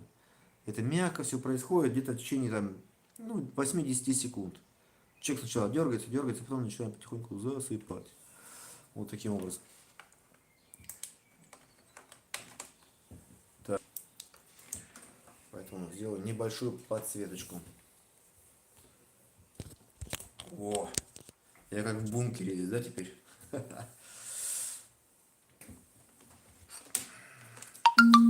Так. О, так вот лучше. Окейшки. Заменить антитеррор. Вы не поняли? Да, это я прочитал, тоже удушающий. Прочитал, я умею. Отлично. Хороший прием удушающий. Мне нравится, знаете, когда можно применять, я думаю, удушающий прием применять. Когда, например, вы повздорили с соседом пьяным каким-нибудь, это может быть сотрудник, там, не знаю, одноклассник, сокурсник и так далее. То есть вы его знаете, он вас знает, вам с ним дальше встречаться, как-то работать, взаимодействовать. И если вы будете бить его кулаком, а уж тем более ногой в лицо, это будет, наверное, неправильный способ решения конфликта. Если он на вас бычит, кидается и так далее. Ну, бывает, люди, когда подопьют, начинают быть такими буйными становятся. Поэтому лучший способ его немножечко придушить. Он уснет, успокоится, потом вы его разбудите, по щекам похлопаете, он придет в себя и будет все нормально. Без травм, без синяков, без всяких рассечений там на лице и так далее. Дэвид Карадайн пишет 123 крон 1. Тоже любил удушающий. И задушил сам себя во время занятия анонизмом. Но не повезло. Есть такой, да, наслышан. Называется это скафинг. Скафинг по-английски. Так ведь? Поправьте меня, если я неправильно произнес по-английски скафинг. Ну, а слово шарф, да? Шарф. Шарфинг. Шарфинг. Кстати говоря, я не знаю, наверное, у него не было в это время партнерши или партнера. Вот. Люди, вот даже в японских фильмах такое есть, да? Подушек в это время. Да, Карадайну этому. Карадайн был, да, кстати, неплохой актер, согласитесь, да? И многое сделал для популяризации единоборств. Тоже руками, ногами там махал Дэвид наш. Карадайн. Ну, видимо, что-то не пошло в жизни у него. Так, окей. На чем мы остановились, ребята? 123.1. Круто, да? Скафин, yeah. Карадайн. Что, какие у вас вопросы? Еще есть? Готов ответить. Про историю, про политику. Но, на мой взгляд, вы уже поняли, да? Про Путина, вот, Гедеон, ты услышал меня? Я против. И никогда я за него голосовать не буду. И не голосовал никогда за него. Потому что этот парень из организации, которая занимается тем, что, блин, дурит народ. И связалась она давненько с бандитами. Белов Дмитрий пишет. Тоже давно смотрю твои ролики. С момента жесткий психотренинг. А сейчас очень советую для информации Крючкова. Валерия Н. Правильно? ВН. Очень для жизни полезно. Я знаю Валерия Крючкова. Мы с ним знакомы. Он меня знает, я его знаю. И мало того, я проводил с ним семинар. Точнее, я пригласил его для проведения семинара. Он, по-моему, в Твери живет или... Где он живет? В Калуге. В общем, где-то в России он живет. Я пригласил его в Москву, и он проводил семинар. Возможно, вы даже найдете на моем канале видео с этого семинара. Сейчас вот не помню. Можно поискать, да. Там Крючков в клубе самообороны 100%. Классный мужик, да, согласен. Ну, вот он просто специалист. Я считаю, что Крючков, Валерий, это реально мастер, очень хороший, очень такой, как это называется, своеобразной манеры, мастер. Именно под себя. Он невысокого роста, такой коренастенький. И вся вот его техника, она вот, ну, очень прям хорошо ему подходит. И он психологически очень такой напористый и жесткий. Так что да, рекомендую. Единственное, там, конечно, он сильно верующий. Я тут, ну, мы можем друг от друга отличаться. Это вполне себе нормально. Вот кто-то верит, кто-то нет, кто-то... То есть, видите, у нас может по-разному. Есть какие-то точки, которые нас сближают, да? А есть точки, которые просто категорически, ну, противоположные. Близкий ли по духу тебе этот человек или нет? Понимаете, как мастер прекрасный, а вот по духу вряд ли, потому что все-таки вот этот дух, ну, по духу, да, духовное, мне кажется, тут он слишком заморочен. Так, окей, про Крючкова. Да, уважаю, с уважением, я к нему с уважением. Реально крутой мастер. Гедеон пишет, его можно использовать удушающе, да? Когда человек тебя толкает в лицо, пытается, ты отбиваешь его руку, он поворачивает спиной, и ты вырубаешь его. Эй!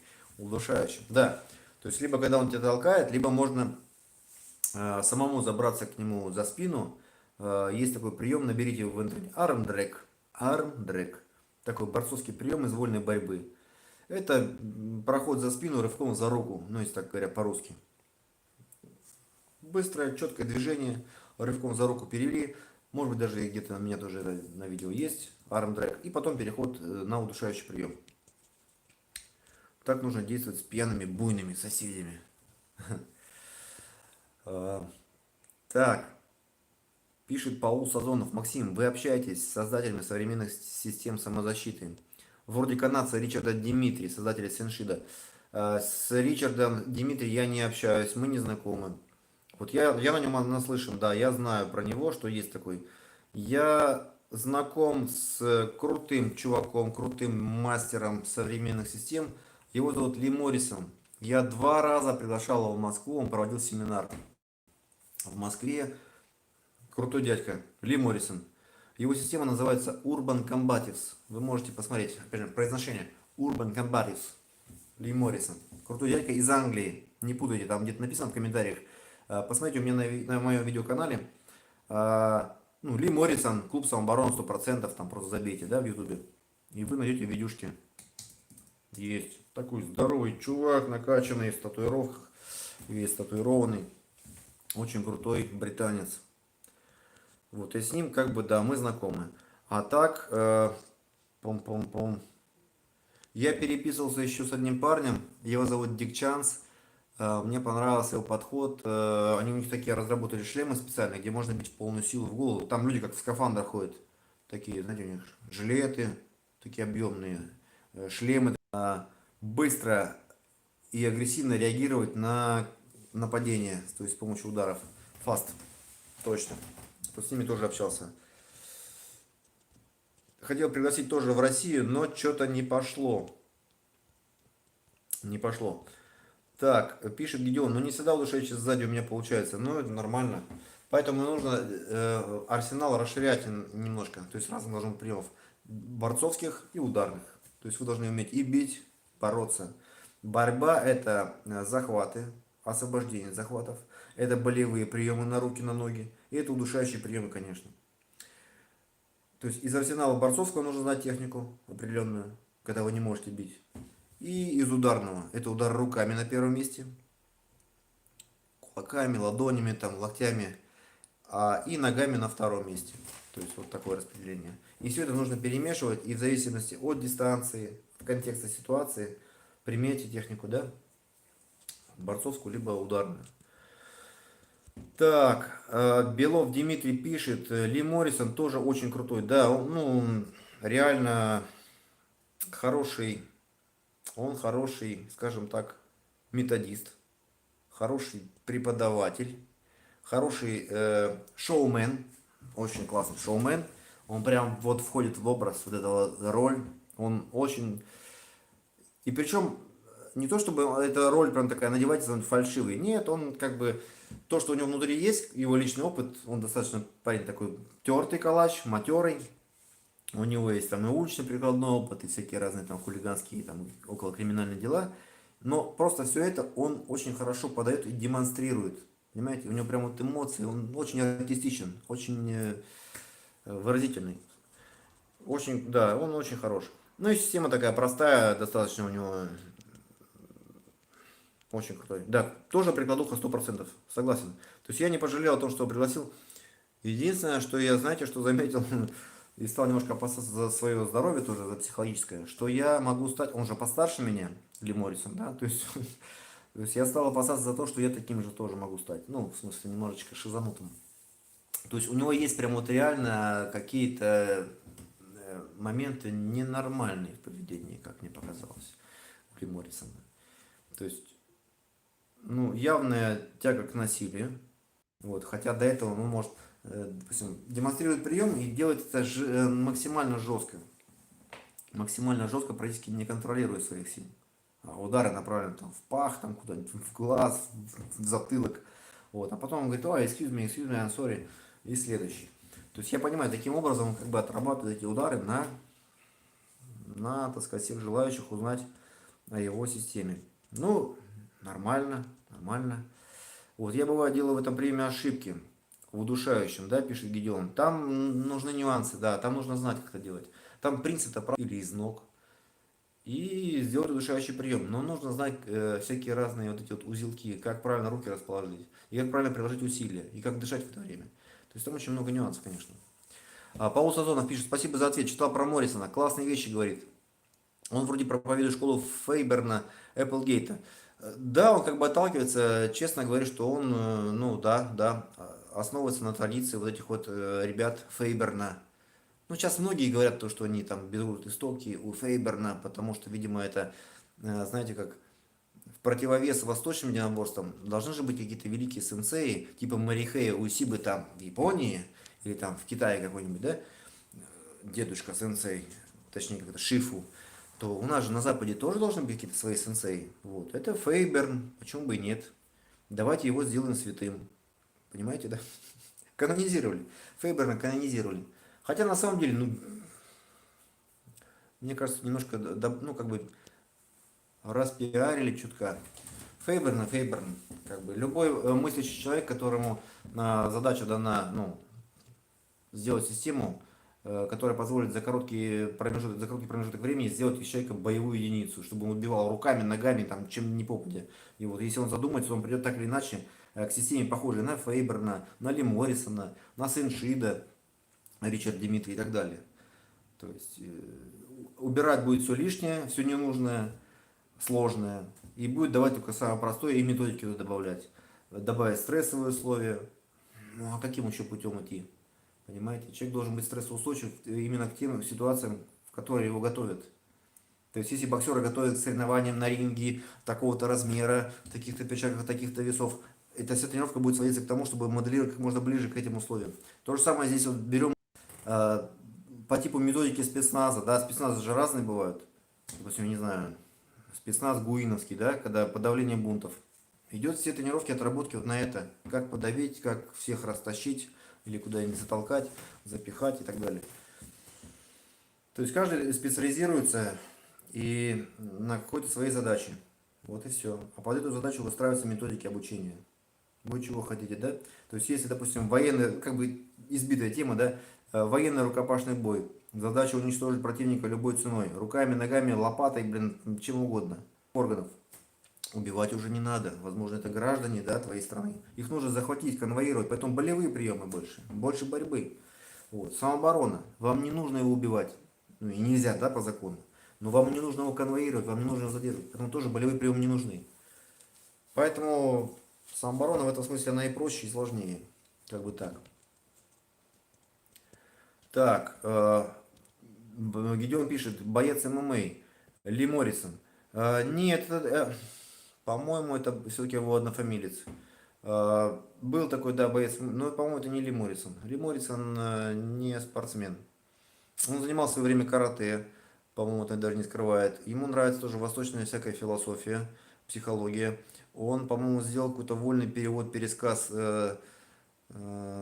интерпретацию книги Миямото Мусаши «Пять колец». Ну, там, где он взял именно психологию, да? Вперед, настрой. Кстати говоря, Ли Моррисон мне говорил, что, ну, как бы нам говорил на семинаре, что у него не self-defense, не self-defense у Ли Моррисона, у него offense. Offense это обратное самообороне. То есть самооборона, говорит, это как бы такое, типа пассивное. Вы типа ждете, когда на вас нападут, и тогда вы как-то там отвечаете в ответ. Он говорит, это все не так, мне это неправильно, я делаю не так. У меня offense, я заранее, я предвосхищаю, я опережаю, я иду навстречу. Ну, типа как Миямото Мусаси, как вот эти все японские стили, айдо и так далее. Вот такая тема у Ли Моррисона. Это, я это поддерживаю. Если вы заранее видите, что будет нападение, лучше первым напасть, конечно. Это встречная агрессия. Да, то, что хорошо еще у Ли Моррисона, вот этих нет штучек, типа там будьте добры, поставьте щеки там и так далее. Будьте бесстрастным. Побольше ярости, побольше эмоций, побольше агрессии. Поэтому надо быть разнообразным. Совершенно верно. И Гедеон пишет, я путаюсь, бываю с чем-то, тут не дописано. Эйфель 65. No is not. I'm sorry. Very well. If have в жопу дую ча-ча-ча. Ну, как-то вот что-то такое, да? Ну, понял. Английский. Гедеон бывает заносчивым, да? Это нормально. Это такой, как, это ступень. Ребята, смотрите, предостерегаю вас, когда вы начнете заниматься боевыми наборствами, ну или самообороной, то есть научитесь применять насилие целенаправленно, у вас будут закаленные руки, ноги и так далее. Конечно же, вы станете заносчивым. Ну а как по-другому? У вас будет в руках сила. И вы будете чувствовать, что вы сильный, что вы можете кому-то что-то сломать, кому-то... И у вас будет немножко, как это, планку сносить, да? И вы будете заносчивы, вы будете сами нарываться. Вот где-то. Это нормальный и естественный этап развития любого бойца. Скажу вам даже больше. Вот приводят в пример этих всех восточных мастеров, о которых говорят, вот они были такие мирные люди, и они говорили, что лучший бой тот, который не состоялся. Ну, конечно, об этом они говорили. Но только вы поймите, когда они об этом говорили? Когда им было лет по 60, по 70, когда они уже стали в пожилом возрасте, по сути, да? И сильно поменялись, изменились. А по молодости лет эти ребята все были очень злобные твари и жестокие, которые участвовали в каких-то там драках, потасовках. Причем не всегда это было, самооборона, это были и нападения. Среди них было очень много всяких криминальных элементов. Или военных, или, таких, то есть любителей экстрима, вот, адреналина. И потом постепенно, конечно, человек развивается и понимает, что нахрена все это нужно. Это как вот Россия не может, опять же, меня переклинило, Россия не может выйти из стадии вот этого вот своей юности, своего детства в жопе, когда нас боятся, мы самые сильные, эй-эй-эй. Пора бы уже переболеть этой вот болезнью вот этой юношеской. Типа я сильнее, заносчивым так не надо таким быть. Вот, и перейти уже к нормальному, мудрому разговору, ко взрослому состоянию, понимаете? Когда лучше взаимодействовать, лучше общаться, лучше сотрудничать. И тогда лучший бой будет тот, который не проведен. Потому что после боя, ребята, остается масса проблем. Вот оно вам надо. То есть вот я вот несколько раз, да, было такое. 2 раза точно. Писали заявление, и как бы я вот был вот, э, ну, в неприятных ситуациях, когда нужно было разруливать и решать вопрос, чтобы меня не закрыли за то, что я кого-то там избил. Поэтому вот так. Но это должно пройти. Когда у вас будет следующий стрим? Следующий стрим, ребята, я буду отвечать на ваши вопросы, на ваши комментарии до и во время, да, стрима во вторник. Во вторник. Наверное, днем. Где-то в 12 часов или в 13 часов. В общем, в обед. Пополудни. Стрим пополудни. Вот так. Это будет вторник. Потом, если все будет окей, я хочу сделать еще стрим, прямой эфир в четверг. Также пополудни. Стрим пополудни, вторник, четверг. А по субботам книга, ребята, друзья мои, читайте книги. Я всех прямо вот настойчиво, так сказать, прошу, умоляю, убеждаю, читайте книги. Развивайте мозг. Сомневайтесь. Вот, развивайте свою любознательность. Читайте разные книги, не только художественные. Читайте книги хороших авторов, классиков и так далее. Достоевского, правда, не рекомендую. Вот, не нравится Достоевский, не могу рекомендовать его. Так, это я Гедеон ответил, когда будет следующий стрим. Вторник и четверг. Главного героя фильма «Мирный воин» считаю заносчивым. Вот ты про что. Он заносчивый. Ну да, но он поначалу фильма заносчивый, конечно, да. Но потом там, по-моему, немножко как-то стал более-менее сбалансированный. Насколько я помню этот фильм, я давно его смотрел. Почему я не заносчив? Гедеон, я опять же, да, где-то какой комментарий пропустил, или ты где-то слово какое-то пропустил. И я подумал, что ты про себя говоришь, что ты заносчив. А главный герой фильма «Мирный воин» заносчив, да, он поначалу, по-моему, там был такой немножко не в себе. Но это нормально для молодых людей, которые становятся сильными, мощными, их немножко заносит. Нужно просто это пройти и не погибнуть. Вот. И не присесть. Я про фильм, который говорил «Мирный воин», главный герой. Ты имеешь в виду не парень, который был главный герой, а который играл тренера, да, такого странного отшельника, да, который учил этого молодого человека. Но он странный, и иногда, да не иногда, даже чаще всего, тренеры, преподаватели, а я же вам сейчас рассказывал, что они бывали в детстве очень экстремально настроены, любители экстрима, они бывают очень эксцентричны, частенько. Просто потому что такой характер, и благодаря этому характеру, этим качествам вот этой эксцентричности, можно чего-то достичь, чего-то добиться. То есть нужно быть немножко таким одержимым, понимаете, чтобы чего-то достичь. То есть гореть, гореть.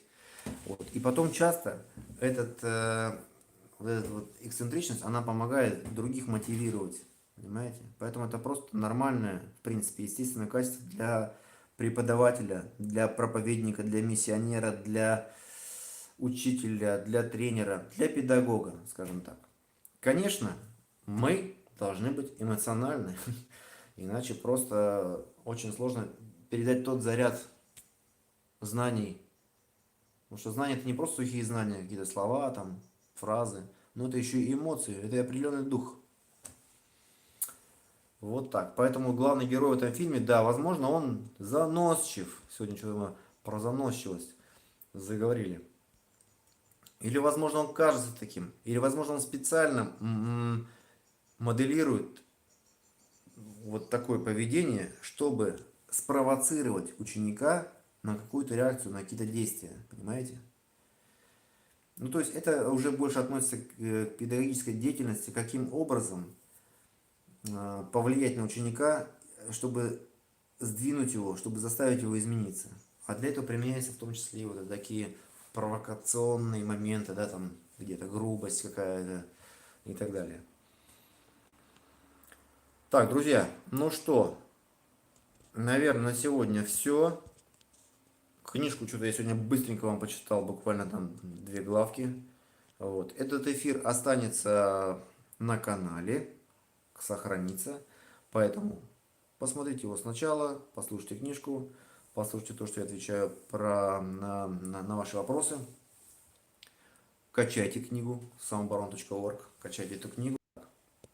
Вот иногда YouTube выкидывает, да? Потом опять закидывает, получаются такие паузы небольшие. Пишет Владос Воробей, приветствую. Никогда в жизни не дрался, мне 24, но начал ходить на бокс. 2 месяца уже, вроде чувствую себя более уверенно, но во время уличных конфликтов не даже как себя поведу. А, Да, приветствую, Владос. Я очень рад, что ты туда зашел и задал свой вопрос, или ну, я описал свою ситуацию. Смотри, ты никогда в жизни не дрался. Это норм. Мне кажется, большинство людей в этой жизни не дрались. Мне так кажется. 24 года. Отличный возраст. Все нормально. Это еще возраст, когда можно многое успеть и заложить хорошие основы. Вот, начал ходить на бокс 2 месяца. 2 месяца уже нормально, уже нормально. Не бросай. Хорошая тема, бокс хорошая тема. Нужно позаниматься, ну, год. Год минимум, чтобы понять, твое, не твое. И ты тогда поймешь культуру, ну, движений, культуру бокса. И бокс за год, в принципе, да, многое даст тебе. Уже вроде чувствую себя более уверенно. Ну вот уже как бы есть результат. 2 месяца. Представляешь, что будет еще через 8 месяцев. То есть через год ты уже будешь чувствовать себя нормально. Возможно, будет фаза такая вот, что я говорил, заносчивости. Ну, ничего. Береги себя, будь осторожен.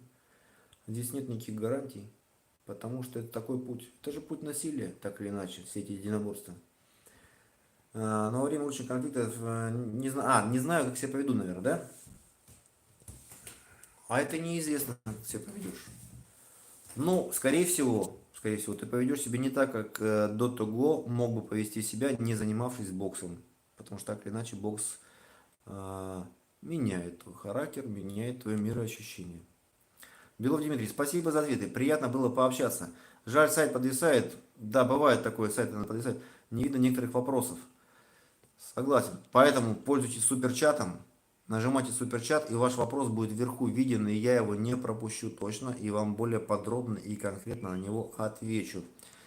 Ребята, есть тут суперчат у вас? Я не знаю. У меня есть такой суперчат. А у вас?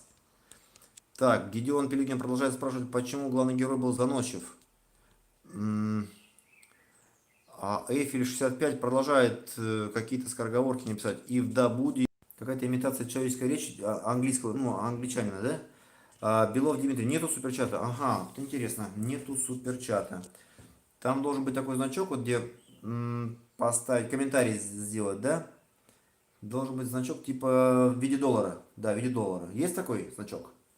Вот если на него нажать, то есть вопрос высветится, попадет в топ, я его буду видеть и точно на него отвечу.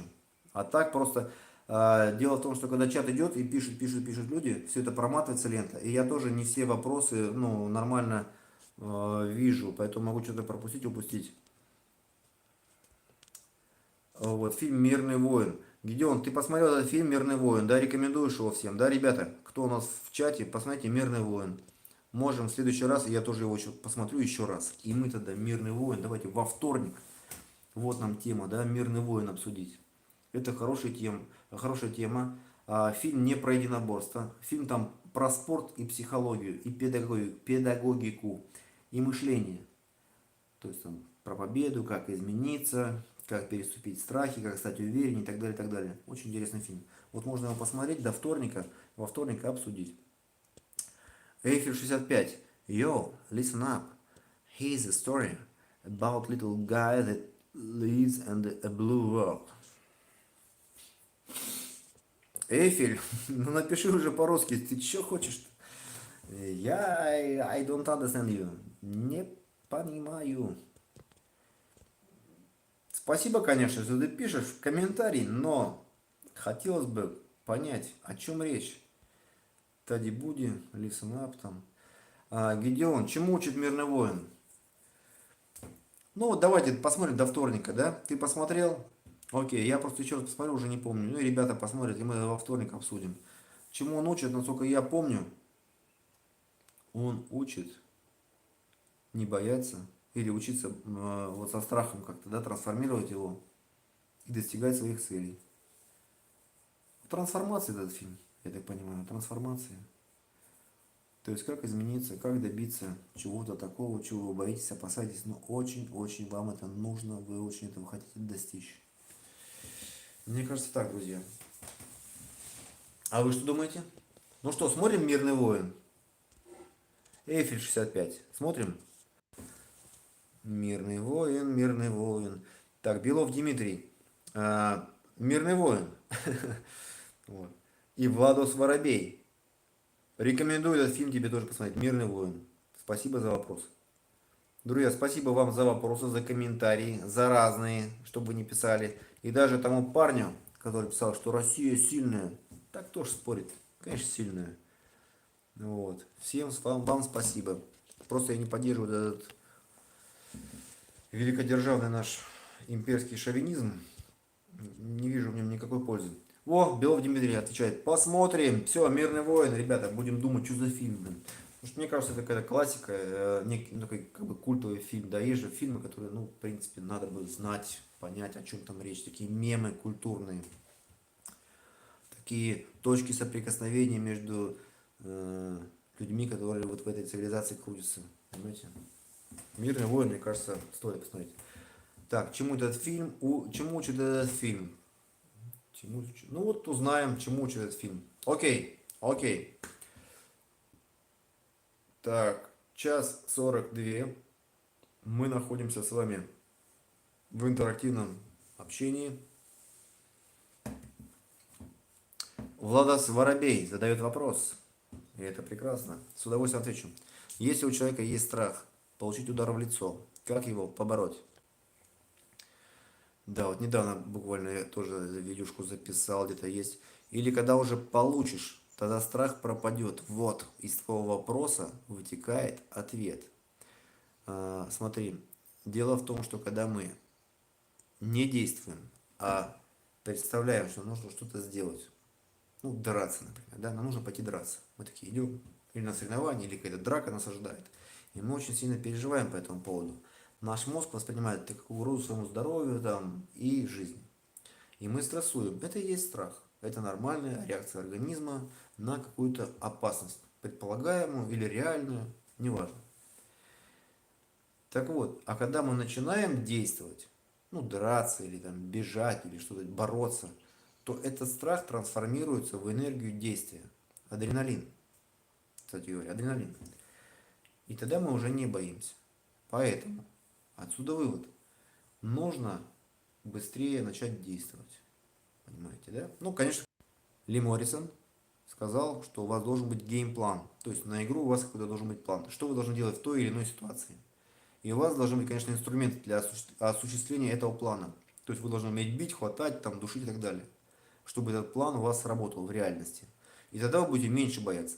И еще, да, вот следующий ответ, да, на твой вопрос. Как не бояться? Нужно знать, что делать. И что будет происходить примерно. И проработать, промоделировать это. То есть, когда мы что-то знаем, мы боимся меньше. Мы будем бояться все равно. То есть, невозможно вообще не бояться. Если человек не боится вообще, это, скорее всего, ненормальный человек. Поэтому, если мы немножко будем бояться, это нормально. Уменьшить страх можно за счет того, что вы будете больше знать об этом, о предстоящем событии. И уметь, и знать, что делать. И быстрее начнете действовать. Тогда страха не будет. Страх трансформируется в энергию агрессии и как бензин, как топливо. По лицу. Чтобы не бояться получить по лицу, элементарно со своим другом, товарищем, попросите его, чтобы он вас легонечко начал шлепать по голове, по щекам. Да? Потом наденьте перчатки. Побоксируйте. Вообще бокс, кстати говоря, тоже помогает. Также пропускайте удар, так или иначе. Невозможно научиться чему-то, я имею в виду единоборством, защищаться, не пропустив ударов. В процессе тренировок по единоборствам вы будете пропускать удары. И таким образом ваша стрессоустойчивость будет как бы, ну, увеличиваться. этот страх будет снижаться перед ударами, потому что вы будете знать, что такое удары, что такое пропустить, и что удары разные бывают, не все удары опасные. Опасные удары, когда они направлены в бороду, в какие-то уязвимые места. Если удар попадает не в то место, не в бороду, не в уязвимое, то он не такой страшный. И это можно терпеть. Поэтому набивочка, вот я сегодня книжку читал, бейте, да, себя сами постукиваете, кстати говоря, да, с товарищем какую-то набивочку делаете, легкие спарринг, легкие вот эти бои условные делаете, легонечко, легкий контакт. Все это позволяет понять, что такое удар и что он не так страшен, как его малюют. Вот таким образом мой ответ вам. Я понятно ответил? Я надеюсь, что Владос Воробей, вот про страх получить удар в лицо, это понятно, да? Конечно, мы в реальности должны стараться не пропускать удары в лицо. Это будет чревато для нашего здоровья. Поэтому мы должны прижимать подбородок, ручки повыше, не опускайте. Вы всегда можете свою голову прикрыть или ударить. Так, а когда получишь, да, тогда страх, скорее всего, пропадет. Но может и усилиться, смотря какой удар. И смотря на насколько вы привычны к этому. Иногда может парализовать и еще больше испугаться можете. Такое тоже может быть. Да, спасибо большое, пишет Владос. Вот, и тебе большое спасибо за вопросы. Ребята, ну что, времечко-то уже почти 2 часа мы с вами разговариваем, болтаем. Следующий прямой эфир будет во вторник. Потом в четверг, да, антитеррор тоже приедет. Прям порадовал, да. Заканчивает университет человек. Очень приятно.